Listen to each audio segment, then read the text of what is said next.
Hi.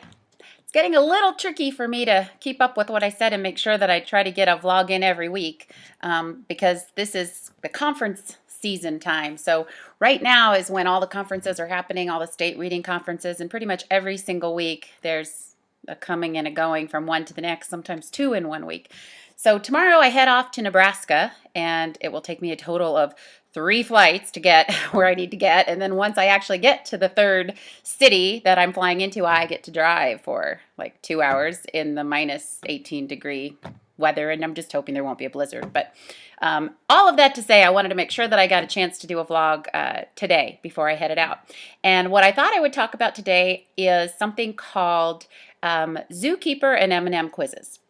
Now, I am going to get a little controversial. I'm not going to do it this week because it's a spiel that I want to kind of go off on, talk about, and then compare to some other things that if I try to do this week, I'm afraid I'll take a little too much time. So what I'm going to do is hit something simple, but something that has a ton of bang for its buck if you teach in an early grade or if you work with struggling upper grade learners who don't always put into their writing what you know they've got based on their reading. And what I mean by know they've got are the skill set they have to work with.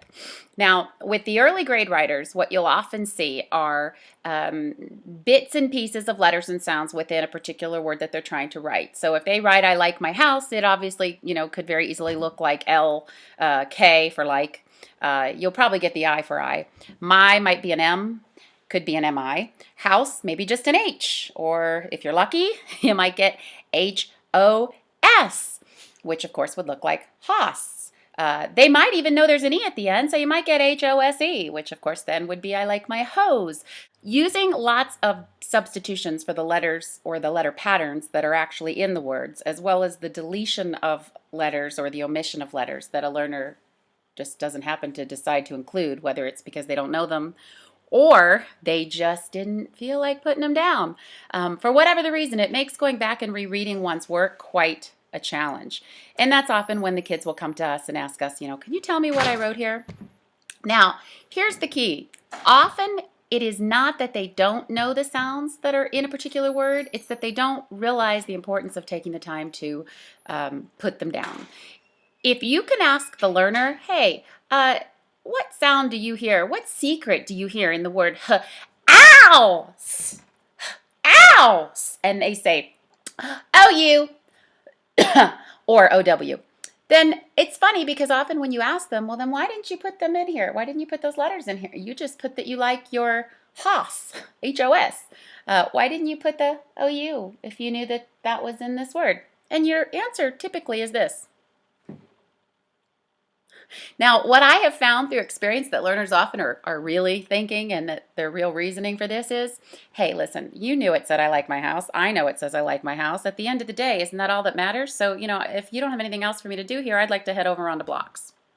Their logic is, and it's often because we're such great cheerleaders, because we tell them, oh, that's great. I love what this says you wrote here. I like my house. I love that I can read it. They don't understand that there's a good, better, best in terms of their own abilities and their own work. So their thought is, if I can put down something that she can translate into meaning what I actually meant to say, then we're good to go and there's no more work to be done. You have to really work to impress upon, especially the early learners, that they really need to give you all they got when it comes to the letters and the sounds and the patterns that they own in their writing, because you should see reflected in their writing their capability and their tool set as a reader. Whatever tools they have at their disposal to crack text as a reader, you should see coming out in their writing. If you don't, there are some tricks to make that happen. This is where we get the Zookeeper and the M&M quiz.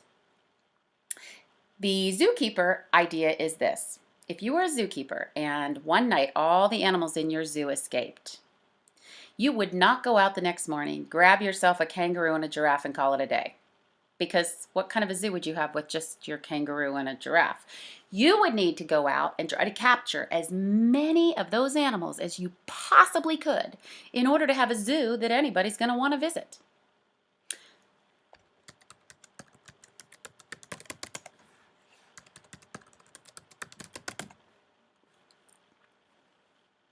Now, It doesn't mean you're going to be able to capture all the animals that escaped. I mean, that would be almost impossible. However, you do need to catch as many as you possibly can.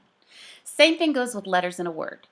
You don't necessarily have to be able to capture every letter sound that you hear in a word, but you do have to try to capture as many as you possibly can in order to have a word that anybody's going to be able to or want to try to read. Now, to make sure that you really drive this point home, I like to do M&Ms, and what I will do is tell the kids, to make sure that you try to capture as many sounds as you can in this word, I am going to give you an M&M for every sound that you can capture and hear in this word. And I might give them a demonstration of a word like fantastic. I'll say now, fantastic. If I sound this word out, this word could possibly earn me, let's see, fantastic.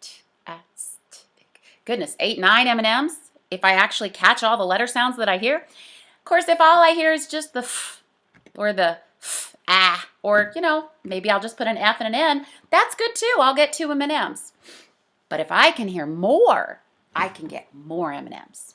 Now, you will never see learners work harder to get into the nooks and crannies of a word when there is an M&M at stake for every letter sound.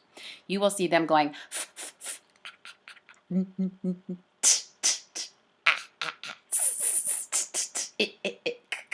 because they know that every sound they hear is a letter they can capture and put down on the paper, and that's 1 M&M in their pocket. And then, of course, that's exactly what you do. You divvy up the M&Ms, and if this little guy put an F and an N, that's great. He did a great job. He gave you what he could for the word fantastic. He got 2 M&Ms. But if that learner has F, A, N, T, A, and then maybe a couple other ones, that's 7 M&Ms. They can get what they've got. What's fascinating about this is you get a very valid, honest assessment of exactly what every learner has and what their capability is when they come to a particular word with regard to the letters and the sounds in it. There's no laziness to be accounted for at all. So that is the key to making sure that they will write like they read. M&M quizzes are where you just take that one step further. And an M&M quiz might be 3 or 4 words, 5 words that you give learners. And if you use the secret stories counts as a sound or a pattern that you hear, and you get M&Ms for those too. And you just tell them, you're going to get M&M for every word that you spell correctly. Every sound that you capture in a word correctly. And so you want to try to capture as many as you can. Now, at the end of the quiz, of course, they'll have the number of M&Ms that they've earned based on the letters and the sounds that they could hear and the secrets that they could hear in the words. No learner will have none.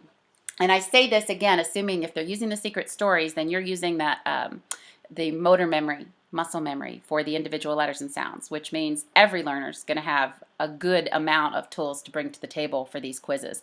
That plus a few secrets really makes a huge difference in what a learner can do when it comes to these M&M quizzes. Obviously, the more they've got, tool-wise, the more you're going to see spill out into their writing. But this is a really good way to turn the tables on their perspective of what is good, better, best. Not that we're looking for things to be right or wrong, but we're looking for the best that they got. They got to give us what they got so that we know where they are. And writing and reading are identical processes in the brain up until the point of automaticity. So kids should write like they read and read like they write, and writing should be a window into the mind and the tool set of a reader, but only if memorization is not their key route to dealing with text. Hopefully I went through all that pretty quickly, but hopefully it clicks and it makes sense. And definitely try that zookeeper activity and the M&M quizzes. And one more thing about those M&M quizzes, they're one of my favorite things to use either in grade levels where spelling tests aren't really appropriate, like, kindergarten first, where you're not really going for a proper spelling, but you're going for how close can you get and what sounds do you own and what patterns do you have access to. And I also like them for the upper grades because it's all positive. It still gradates the amount of positive based on who's got what and who can bring what to the table.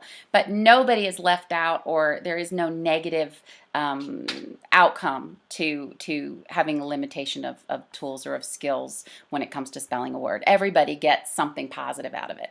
So thank you so very much, and I hope to see you next week.